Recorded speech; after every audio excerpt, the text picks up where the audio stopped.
I think in our previous class we have studied about the introduction of president, and the other details of it. So like his qualification we studied, like what are his we even have studied like how he is elected, electoral college, all kind of these details we have studied. So in today's class let us study about the powers of President of India. So what powers does the president will execute?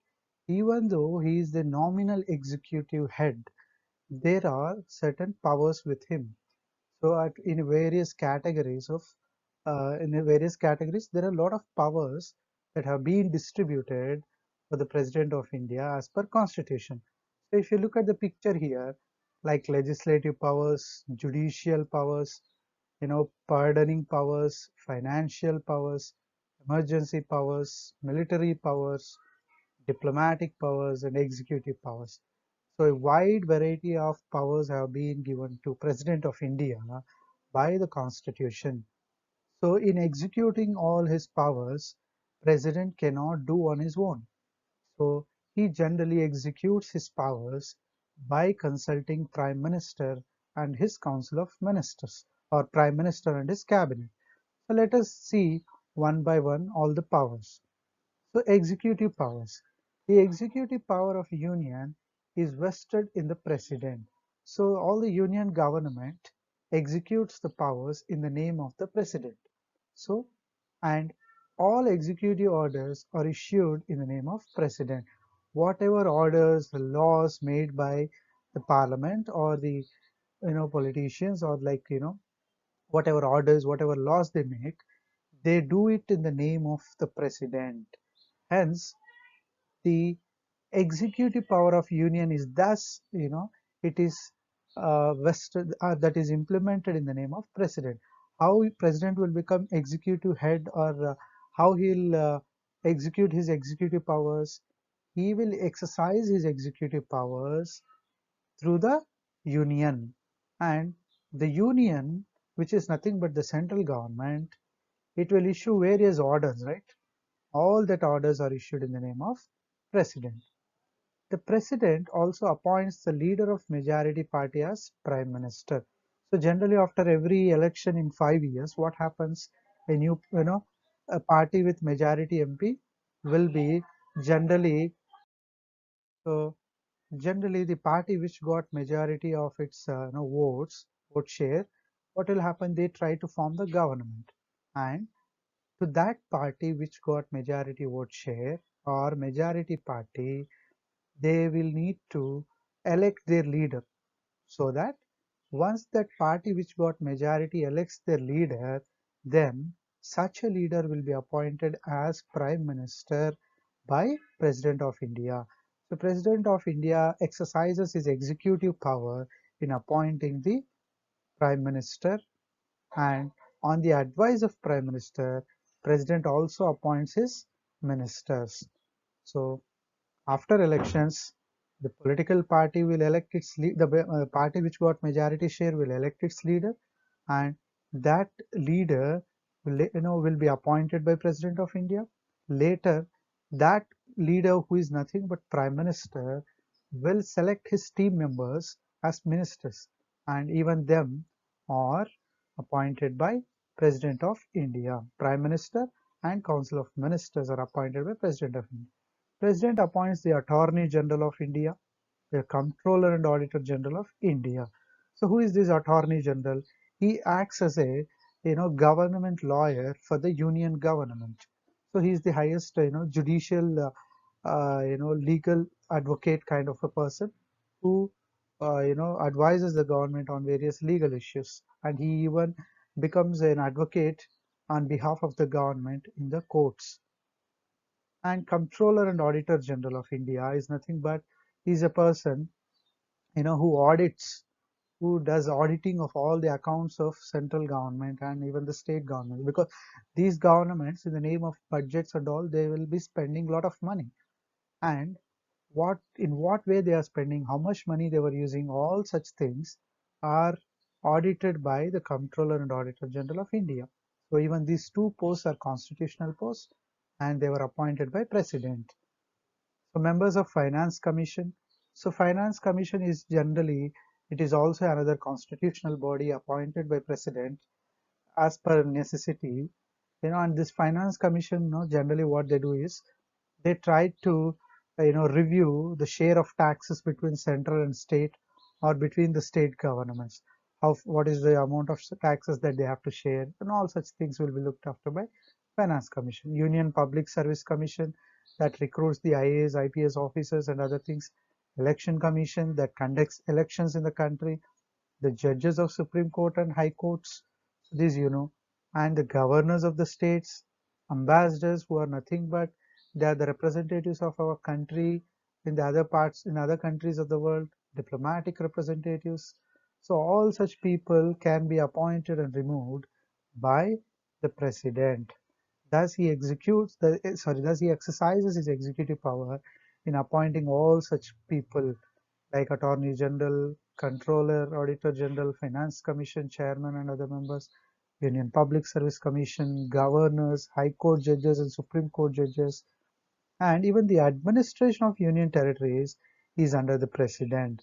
So under the name of President, the central government will be administering the Union territories. So this is about the executive powers of the President of India. So coming to the other powers called military powers. So the president is the chief commander of the armed forces. So if you look at the picture here, these three are they are the chiefs of three forces of Indian Army. Like, Indian Army, we have Airways and Navy. So these three have separate chiefs, and for all these three wings of the army, president will act as commander of the forces, and the three wings like army, navy and air force. These three wings commander will be president. Here you can see in the picture President Ramnath Kovind having an interaction with the chiefs of all the three wings of army like army, air force and navy. And then he can declare war and make peace treaties. So in the name of president, the war will be declared by union government. Also, if there is a war already going on, or if there are certain disturbances along the country's borders, then peacemaking treaties, okay, having some agreements for peace, all such things are made on the behalf of or in the name of president. So that is about military powers. Legislative powers. So another important powers of president. How is president legislatively related? I told you in the very beginning of the chapter that president is part of parliament. Like, he will not go and attend the parliament, but all the bills that come to him from the parliament will be signed by him, isn't it? Thus he gets some legislative powers. Let us see what and all other legislative powers also he is having. The president has the power to summon and prorogue both the houses of parliament and to dissolve the Lok Sabha. Here, president has the power to summon and prorogue. See, what do you mean by summon? That means give orders to start the sessions of parliament. What do you mean by prorogue? End the sessions of parliament. Okay. Generally, parliament, no, it will have 3 sessions throughout the year. 3 times they come and meet. When the government first time it gets elected, for example, I'm saying from the beginning, if it gets elected, there will be a joint session that is also initiated by president, and later I said 3 sessions will be there. Apart from the joint session, during the newly elected government time period, it is the president who addresses the joint session, and in this session, that starting of the session is given orders by president. Remember, president is just a person who gives orders. So all other things, will be get ready by the government here. Apart from the initial session of during the new government, there will be 3 more sessions, I said. So in that 3 sessions, the beginning of the session, the orders to begin the session, and the orders to end the session is given by president. Suppose if a session runs Like you take budget session or you take monsoon session. Now it is monsoon season. Generally, Parliament have to assemble now. To begin the session, somebody has to give orders. That orders are given by President. To end the session, orders must be given by President again. So that is called summon and prorogue. And to dissolve the Lok Sabha, whenever the government in Lok Sabha, government constitutes Prime Minister and his Council of Ministers. Okay, what is government? Prime Minister and his Council of Ministers. And this government will operate from Lok Sabha, which is the lower house. And if by any chance, if the government loses majority in the house, or if there is another situation called vote of no confidence, where the government loses majority in the Lok Sabha, then the Prime Minister and his Council of Ministers have to resign. And when they resign, the government will get dissolved. So the Lok Sabha will get dissolved. So that dissolving of Lok Sabha is done by the President. The orders to dissolve Lok Sabha is given by President. The President also nominates 12 members to Rajya Sabha from among the persons of special knowledge, in the fields of art. So this we have studied even, like, in Rajya Sabha when we were discussing, I explained this point. He nominates 12 members to Rajya Sabha from various fields, so that as Rajya Sabha is elders house, persons who goes from different areas and different fields, they help Rajya Sabha to emerge more like fruitful and all. He also nominates 2 members of Anglo-Indians to Lok Sabha. Whenever there is no representation of Anglo-Indians to Lok Sabha, such Anglo-Indians are nominated, not elected. So they are also nominated to Lok Sabha. If it is Lok Sabha, 2 members are nominated. If it is Rajya Sabha, 12 members are nominated by President of India. So continuing with the legislative powers of President. Okay, after every election, this point I have already made clear in the previous slide. Again, I'll repeat. After every election, new election, every 5 years elections will occur, right? After that, every election, President addresses both the houses of Parliament. If you see in the picture here, there is a Rajya Sabha chairman and Lok Sabha speaker. President is addressing a joint session of the House. This occurs after every election. And I will say that when again, he'll arrange joint session and all. We'll stick on to the legislative powers here. So the president will assemble both the houses after the newly elected government after every 5 years. After every 5 years, when government gets re-elected or new government comes, that time president will arrange a joint session and he will address both houses of parliament. And that is his legislative power.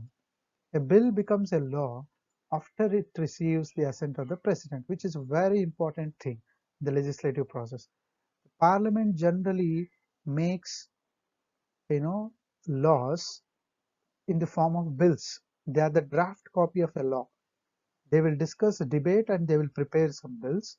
That bills will go to president, and once president gives his assent, that means his confirmation, then that will become a law.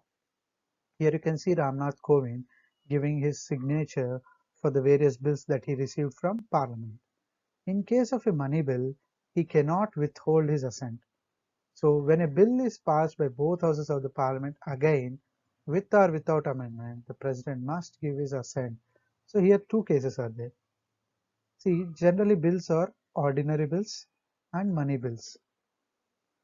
So whenever ordinary bills comes to President, okay, he may give his confirmation, he may not give his confirmation, or he may keep with himself without saying anything. These are the 3 chances. If he gives his permission, no problem. If he doesn't give, that means he is recommending some changes, right? And for recommendations for some changes, he recommends it back to houses of parliament. As general practice, parliament will go through what are the changes that president is expecting, and they'll try to incorporate such changes. If Parliament does not change these bills, if they send it back again with the same content, this time when the ordinary bills come second time to the President from the Parliament, he has to give his assent. He cannot say no. He must and should give his confirmation to such bills. And if a bill is money bill, then he cannot, he must give his confirmation. He cannot withhold his bill. Understood? So if it's a money bill, he must and should sign and send it, or even he can send it back for change, but still they'll send it back again. Generally, money bills will be signed by President and he will send it to Parliament. So that is the case with the no assent of President with reference to bills. The President has even the power to give an ordinance or executive orders when the Parliament is not in session. He may also withdraw the ordinance at any time he likes. So, what do you mean by ordinance? We are saying that the President has power to give ordinance. What is this ordinance? An ordinance is a temporary law that can be issued by government. See, generally the laws are prepared in the name of in the form of bills, right? So to have a discussion on the bills and all, if Parliament is not in session, then they cannot discuss and debate. But there is an emergency in the country to make an to make a instant law. In such situations, government will issue some orders in the name of ordinance. Such ordinances will be given by President. The government will send that ordinance to President, and President will sign, and he will issue the ordinance. So that will be a temporary law. Again, when the Parliament meets, they have to give their approval for such ordinances. Also, if Parliament does not give any approval to such ordinances, then the President may withdraw the ordinance at any time he likes. So generally it is his like, but he will consult with the government and he will be deciding what to do with the ordinance. So here, coming to the financial powers of President. So just now we have studied now the various kinds of powers that President is having, starting with his executive, legislative, and his financial, his like military powers and all things we have studied. In the same way, we are going to study now financial powers. All the money bills can be introduced in the Parliament only on the recommendation of the President. So whenever the government wants to bring a money bill into the Houses of Parliament, they have to they have to give a copy to the President, so that on the recommendation of the President, that bill can get eligibility to be introduced in the Parliament. Once the money bill is recommended by President, the government can introduce that bill in the House. The President will recommend the money bill. Before this, he will be given information about that bill by the government. And once that money bill is recommended, then the government will introduce that in Lok Sabha. After this, they will discuss and debate. Later, they will pass this bill for the confirmation of the President. So this is how. So all the money bills that are be introduced by the Parliament will be introduced by the recommendation of the President. The President can authorize withdrawal of money in advance from the contingency fund of India to meet unforeseen expenditure. See, what is this contingency fund of India? So generally, country with will have a lot of natural disasters, some kind of environmental disasters and all. During such situations, the government should not face any difficulty to withdraw money and spend for such a situations.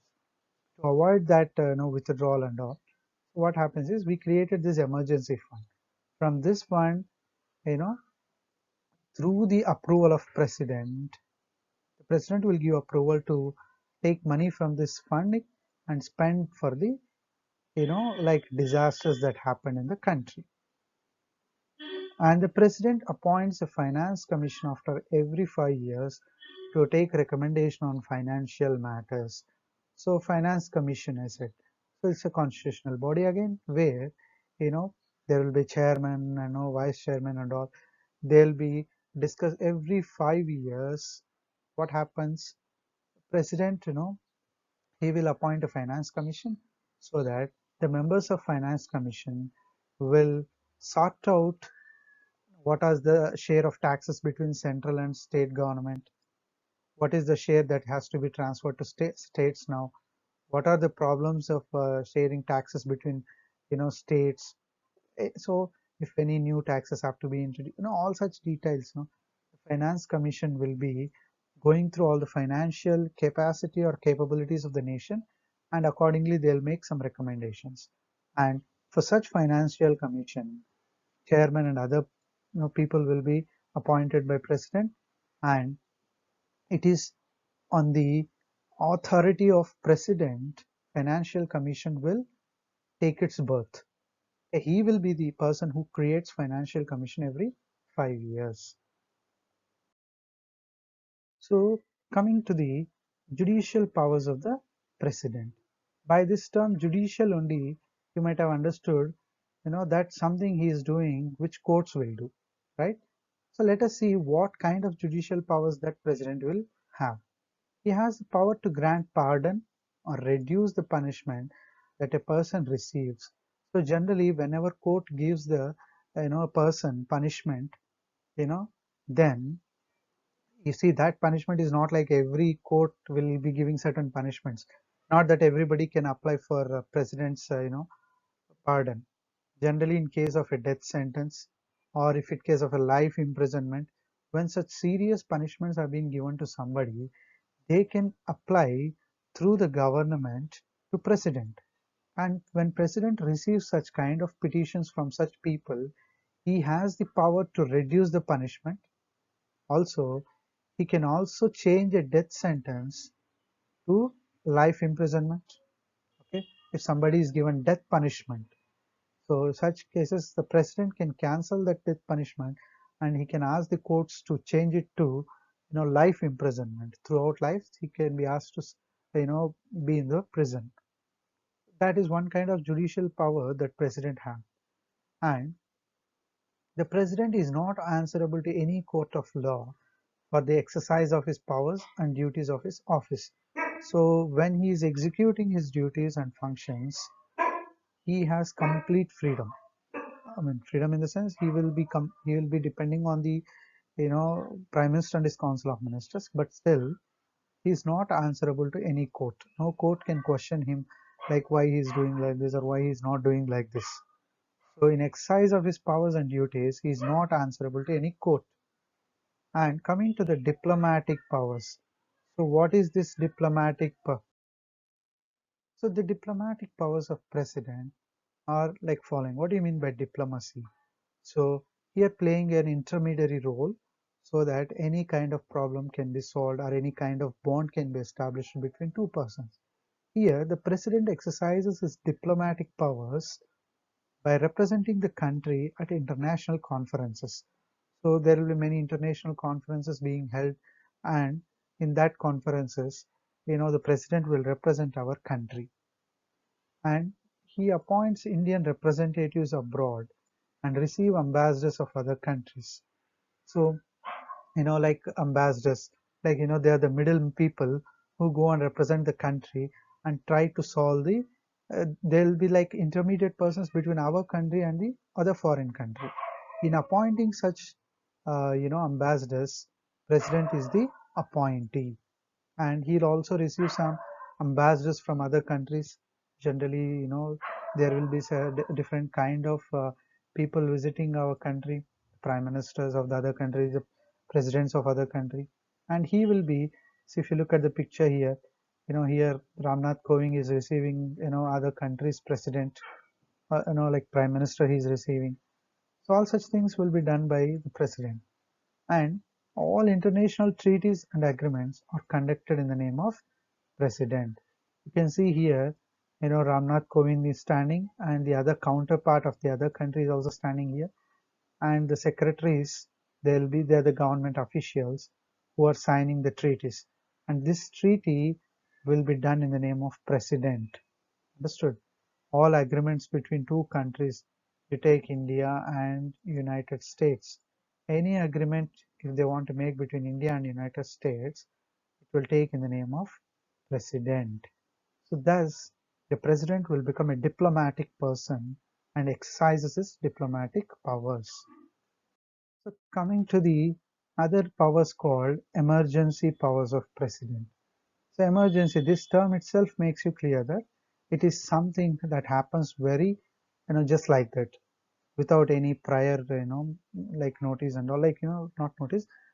We can't imagine, we can't guess in advance. So such kind of situations may arise in the country. The president can declare emergency in the country under the following circumstances. There are certain situations, unforeseen situations that the country may experience. During such situations, he will have certain powers. So here president is a very active person in declaring these emergency powers. When the security of the country or any part of it is threatened by war or external aggression and armed rebellion, national or general emergency is declared. That is, whenever our country has internally, some problem, there is some internal revolts happening in our country, and the government, at state levels and throughout the country needs some, what do you call, monitoring over it. Then what happens is, during such situations, the president can declare emergencies during internal revolts, or if by any war, if we are in any war with other country and some other outsiders are trying to occupy our country, then it's an emergency situation. At this situation, the central government will become so powerful, and through president, the central government will execute powers, and president will declare such emergencies of the country. What kind of emergencies are generally there? If there is a breakdown of constitutional machinery in a state, the president can declare emergency in that state. So apart from national emergency generally occurs not due to the war or internal revolts, where it covers the entire nation. One such emergency in 1975 was declared by President. Here you can see in the newspaper. And during the time of Indira Gandhi, one national emergency was declared by President based on internal disturbances, and that is one kind of national emergency. In a state, what happens generally if the government collapses in a state? If the government loses majority in their assembly, and if they lose the majority and government collapses in that particular state, you take Andhra Pradesh. So at one point of time in Andhra Pradesh, when Telangana was about to be divided, the chief minister of Andhra Pradesh resigned, and when he resigns, automatically the state government collapsed. When the government is not functioning in a state, it is a constitutional crisis. During such situation, the central government will impose president rule. As constitution is not working in that state, with no government, the central government through president will declare state emergency, and the president will rule that president will have ruling over that state monitored by central government, and president will be dealing with the governor of the state. Okay, so central government at the top level, then president. The rule is called president rule, and president will impose that rule, and governor of the state will be monitoring till new government gets elected. The president rule will be operational there. And if there is a threat to financial stability of the country, the president can declare financial emergency.